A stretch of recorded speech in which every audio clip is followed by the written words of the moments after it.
wa ala alihi wa sahbihi wa mawalah wa la hawla wa la quwata illa billahi wa ba'du. Alhamdulillah, segala puja dan puji hanya milik Allah subhanahu wa ta'ala, karena tidak ada zat yang pantas dipuja dan dipuji kecuali hanya Allah semata. Salawat dan juga salam kita hadiahkan kepada Rasul kita Nabi besar Muhammad sallallahu alaihi wa ala alihi wasallam. Sebagai faedah pagi hari, kita akan membahas orang-orang yang tidak akan diterima salat mereka selama bulan Ramadan. Siapa mereka? Padahal kita tahu bahwa salat itu adalah silatun bainana wa baina rabbina. Salat itu hubungan kita dengan Allah subhanahu wa ta'ala. Apabila kita terhubung dengan Allah subhanahu wa ta'ala, maka segala hajat kita pasti akan dikabulkan Allah azza wa jalla. Tapi kalau seandainya kita terputus hubungan kita dengan Allah, maka secara otomatis hajat kita pun tidak akan dikabulkan Allah subhanahu wa ta'ala. Lah ada orang-orang selama bulan Ramadan salat mereka tidak diterima. Siapa mereka? Tidak banyak mukaddimah. Yang pertama, berdasarkan hadis Nabi sallallahu alaihi wasallam, mereka adalah orang-orang yang datang ke tukang ramal, datang ke dukun. Dan itu berdasarkan hadis Nabi sallallahu alaihi wasallam, man ata arrafan fasa'ala an syai'in lam tuqbal lahu salatuhu arba'ina yawman. Barang siapa datang ke arraf, arraf ini artinya tukang ramal. Dalam dunia perdukunan ada disebut kahin, disebut arraf, dan disebut sahir. Tentu tingkatan yang paling tinggi adalah sahir, tukang sihir. Karena tukang sihir itu bisa menyakiti orang, bahkan bisa membunuh orang. Tapi kalau arraf dan kahin ini hanya sekedar meramal saja. Lalu apa bedanya antara kahin dan arraf? Ada yang mengatakan bahwa arraf itu meramalkan sesuatu yang akan terjadi, sementara kahin itu meramalkan sesuatu yang telah terjadi. Tapi dua-duanya mengaku mengetahui yang gaib. Itulah letak kekufurannya. Karena tidak ada yang tahu yang gaib kecuali Allah. Maka siapapun yang datang ke dukun di bulan Ramadan, maka solatnya tidak akan diterima selama 40 hari. Ma'asyiral muslimin yang dimuliakan Allah subhanahu wa ta'ala, terjadi silang pendapat di antara para ulama tentang hukum orang yang datang ke dukun. Ada 4 perkataan para ulama. Yang pertama, man atahu wa saddaqahu fi qawlihi mu'taqidan ala annahu idda'a bi ilmil ghaibi fa innahu yukaffar kufran mukhrijan minal millati.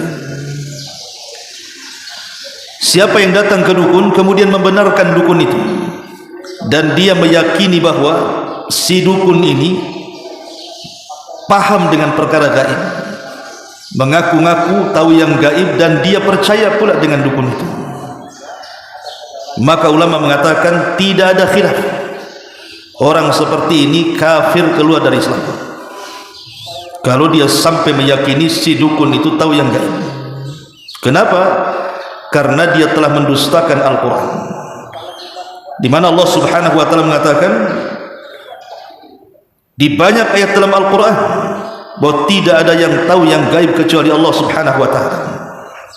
Ini yang pertama. Yang kedua, kalau dia datang ke dukun wasaddaqahu, dan membenarkan, ma i'tiqadihi annahu la ya'lam al-ghaiba, dia yakin dukun itu tidak tahu yang gaib, tetapi dia yakin bahwa dukun itu ya'khudhu akhbarahu minal jin, mengambil ramalan-ramalannya dari jin yang mencuri dengar dari langit. Dia yakin itu. Maka ulama mengatakan ada dua hukumnya. Pendapat yang pertama tetap keluar dari Islam, karena bagaimanapun meminta pertolongan kepada jin itu kekufuran. Tapi pendapat yang kedua mengatakan tidak sampai kufur, tetapi dia fasik, melakukan dosa besar.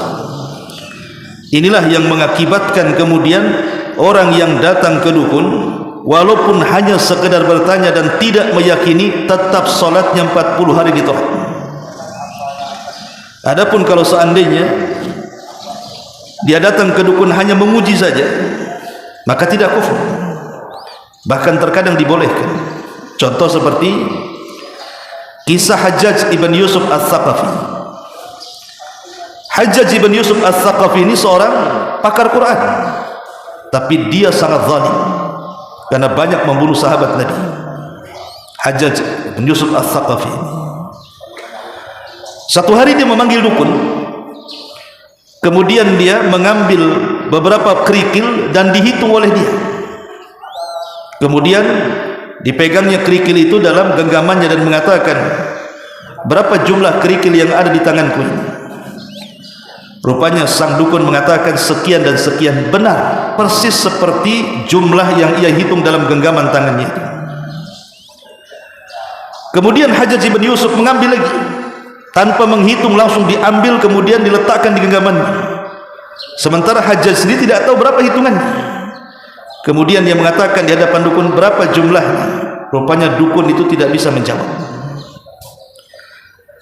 Akhirnya Hajjaj ibn Yusuf marah, mengambil pedangnya kemudian memenggal lehernya. Para ulama mengatakan, bagaimana dukun yang pertama bisa menjawab, tapi yang kedua kok tidak bisa menjawab? Karena Hajjaj ibn Yusuf ketika mengambil kerikil yang pertama, dia sendiri tahu berapa jumlahnya, tetapi pada kali kedua dia sendiri tidak tahu jumlahnya.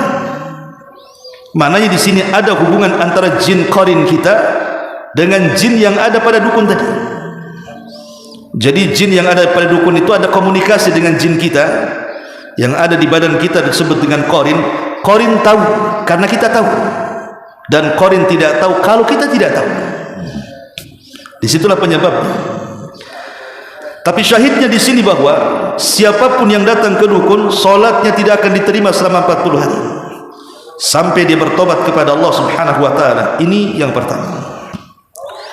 Yang kedua, orang yang kecanduan minum khamr. Disebutkan dalam sebuah hadis,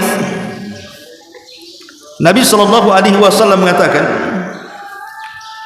dari Abdullah ibn Umar radhiyallahu anhu, qala Rasulullah sallallahu alaihi wasallam, man syaribal khamra wa sakira lam tuqbal lahu salatu arba'ina sabahan wa in mata dakhala an-nar fa in taba Allahu alayhi wa in 'ada fa shariba fa sakira lam tuqbal lahu salatu arba'ina sabahan fa in mata dakhala an-nar fa in taba Allahu alayhi wa in 'ada kana haqqan 'ala Allah an yasqiyahu min radghatil khabal yaumal qiyamah. Qalu ya Rasulullah, wa ma radghatul khabal?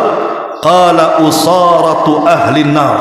Rawahu Ibnu Majah wa sahahu Albani fi Sahih Ibnu Majah. Kata Nabi SAW, siapa yang minum khamr sampai dia mabuk, maka salatnya 40 pagi hari tidak akan diterima, dan kalau dia mati dipastikan masuk neraka, dan kalau dia bertobat Allah terima tobatnya. Dan kalau dia mengulang kemudian meminum khamr lagi, kemudian dia sampai mabuk, maka kembali salatnya 40 pagi tidak akan diterima. Kalau dia mati dipastikan masuk neraka, kalau dia tobat Allah terima tobatnya. Kalau dia mengulang lagi, kemudian dia minum khamar dan dia mabuk, maka Allah akan memberikan minum kepadanya kelak pada hari kiamat dari radghatul khabar. Sahabat bertanya, apa radghatul khabar itu wahai Rasul? Maka Rasul mengatakan, usaratu ahli nar, nanah dan darahnya penduduk neraka. Dari sini kita tahu bahwa kalau di bulan Ramadan orang masih minum khamar, mungkin dia puasa, dia tarawih, tapi habis itu dia mabuk gitu ya, dan tidak bertobat, maka 40 hari sholatnya tidak akan diterima. Ini yang kedua. Dan kita tahu bahwa khamar ini umul khaba'is, kata Rasul, induk daripada seluruh kerusakan. Kemudian yang ketiga, hadis Nabi SAW, hadis ini dari Abi Hurairah radhiyallahu anhu. Nabi SAW bersabda, innar rajula la yusalli 60 sanatan la yaqbalu Allahu lahu salatan la'allahu yutimma ar-ruku' wa la yutimma sujud. Kata Nabi SAW, terkadang seorang laki-laki dia salat selama 60 tahun. 60 tahun dia salat, tetapi Allah tidak menerima salatnya. 60 tahun dia salat, Allah tolak pula salatnya. Apa alasannya? Karena terkadang dia sempurna ruku'nya tapi tidak sempurna sujudnya, atau sebaliknya. Hadis ini dihasankan oleh Syekh Nasiruddin Al-Albani dalam kitab Silsilah Al-Hadis As-Sahihah. Dan para ulama mengatakan, lihat bagaimana dampak orang yang tidak tumaninah dalam salat. Karena kita lihat di masyarakat kita ini, contoh salat tarawih, saya lihat YouTube itu ada yang 5 menit itu berapa itu, bisa 23 rakaat, dibayangkan. Itu satu nafas itu, bacaannya bisa satu nafas kan, atau dolin saja, atau ruku saja. Itu kalau kakek-kakek bisa sakit pinggang atau bisa tarawih itu. Lah ini macam mana dia mau menyempurnakan ruku dan sujudnya, sementara ruku dan sujud itu rukun salat. Dia rukun, dia bukan sunnah salat, bukan wajib salat, tapi dia rukun. Kalau wajib saja, umpamanya orang tidak melaksanakan tasyahud awal, dia bisa ganti dengan sujud sahwi. Tapi kalau cedera rukunnya, maka sama dengan membatalkan salat. Maka dari sini, kalau seandainya seseorang kemudian salat, baik wajibnya atau sunnahnya, dan dia tidak pernah khusyuk dalam salatnya, artinya tidak tumakninah, gerakannya tidak memperhatikan dalam sujud dan rukuknya, maka salatnya tidak akan diterima. Padahal ada sebuah hadis, apabila seseorang itu ruku dan sujud, maka Allah Subhanahu wa taala akan letakkan dosa-dosanya di kepala dan pundaknya. Apabila dia ruku, maka dosanya akan berguguran di situ, dan apabila sujud dia berguguran juga dosanya di situ. Lah ketika Nabi SAW bicara soal faedah solat, apabila ketika Nabi SAW mempermisalkan bagaimana pendapat kalian kalau kalian memiliki sungai di hadapan rumah kalian, kemudian kalian mandi sehari 5 kali, bukankah akan bersih? Sahabat mengatakan tentu. Maka Rasul mengatakan, begitulah salat ketika menggempur dosa-dosa kalian. Lah kapan berguguran dosa ketika salat itu? Saat ruku dan sujud itu. Nah, itulah berguguran dosa di situ. Kalau seandainya kemudian rukunya tidak benar, salatnya juga tidak akan benar. Sebagaimana sujudnya kalau tidak benar, salatnya pun tidak dianggap benar. Maka ini juga harus perhatian, bahwa salat itu bukan hanya semata-mata asal bergerak, asal membaca, tidak, tapi di sana ada tumakninah. Ini yang ketiga. Yang keempat, hadis Nabi SAW. Hadis ini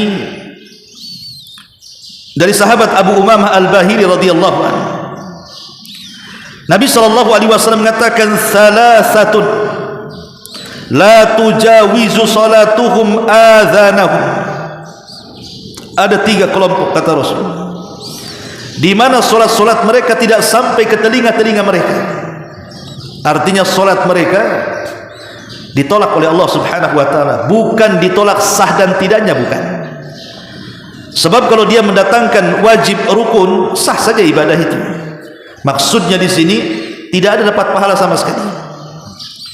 Sebagaimana para syurah hadis mengatakan maksudnya adamu irtifa'is salati haula bi adami qabuliha qabulan kamilan au la tartafi'u ila Allah raf'al amali salih. Maksudnya salat mereka tidak diterima atau tidak diangkat itu maksudnya pahala mereka tidak diangkat. Ya mungkin salatnya sah tapi tidak ada pahalanya. Kan percuma jadinya kalau tidak ada pahala, kan gerak-gerak dari awal sampai akhir jungkir balik tahu-tahu nggak ada pahalanya. Ibarat Anda kerja sama saya bangun rumah saya nggak kasih upah, kan capek saja akhirnya. Lah siapa mereka orang-orang yang tidak diangkat ini? Tidak diterima solatnya, maksudnya tidak berpahala sama sekali solatnya, bahkan tidak dianggap amal saleh.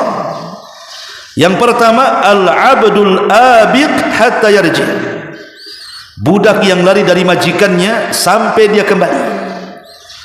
Tentu di zaman sekarang agak sulit perbudakan, tapi di zaman dulu banyak perbudakan. Dan Islam itu adalah agama yang berusaha menghapuskan perbudakan. Makanya kita lihat dalam kafarah-kafarah dalam Islam itu selalu ada kalimat memerdekakan budak. Itu selalu. Kafarah jima di bulan Ramadan memerdekakan budak, kafarah zihar memerdekakan budak.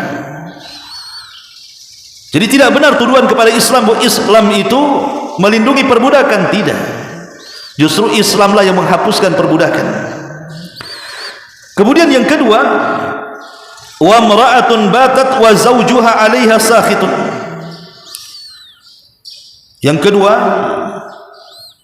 seorang wanita yang tertidur sementara suaminya sedang marah kepadanya. Maksudnya di sini isyarat kepada hadis Nabi sallallahu alaihi wasallam, idza da'a ar-rajulu imra'atahu fa'abat la'anathal malaika hatta tusbih. Apabila seorang suami mengajak istrinya tidur kemudian dia enggan, maka si istri akan dilaknat malaikat sampai waktu pagi. Maka wanita-wanita yang membuat marah suaminya karena tidak mau berhubungan dan tidak ada uzur yang syar'i, maka berdasarkan hadis ini salatnya tidak akan diangkat pahalanya. Nah, sampaikan sama istri antum yang punya istri. Kemudian yang ketiga kata Nabi SAW, wa imamu kaumin wa hum lahu karihun. Dan imam sebuah kaum, ada yang mengatakan maksudnya seorang pemimpin negara, ada yang mengatakan pemimpin dalam salat, dan dia dibenci makmumnya. Tentu yang dimaksud di sini kata Syekh Shalih Fauzan hafizahullah taala adalah dibenci karena sebuah kebenaran. Mungkin imamnya fasik, mungkin imamnya fasik, dia ahli bid'ah, mungkin imamnya tidak punya akhlak, mungkin imamnya tidak benar salatnya, mungkin asal-asalan salatnya akhirnya benci makmumnya. Lah imam-imam yang seperti ini tidak diangkat pahalanya.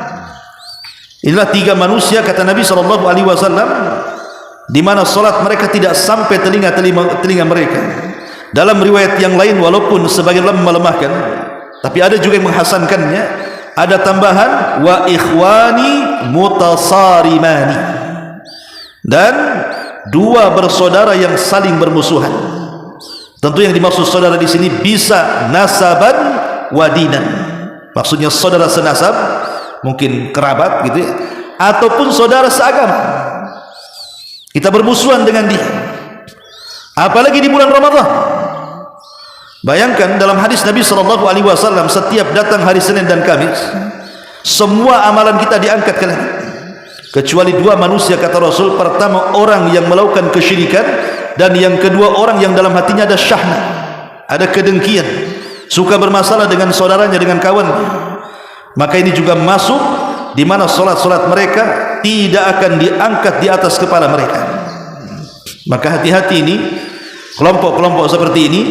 Saya ulangi, yang pertama orang yang datang ke dukun, kemudian yang kedua orang yang kecanduan minum khamr, narkoba dan yang semacamnya, kemudian yang ketiga orang yang tidak tumanina dalam solat sehingga tidak menyempurnakan ruku dan sujudnya, kemudian yang keempat hamba yang lari dari tuannya, kemudian yang kelima seorang istri yang membuat marah suaminya, kemudian yang keenam seorang imam yang dibenci makmumnya, dan yang terakhir yang ketujuh seorang yang suka bertengkar dengan saudaranya. Maka hindari 7 perkara ini di bulan Ramadan. Wallahu a'lam bishawab. Mudah-mudahan ada manfaatnya. Subhanaka wa bihamdika asyhadu an la ilaha illa anta astaghfiruka wa atubu ilaik. Allahu taala alam. Assalamualaikum warahmatullahi wabarakatuh.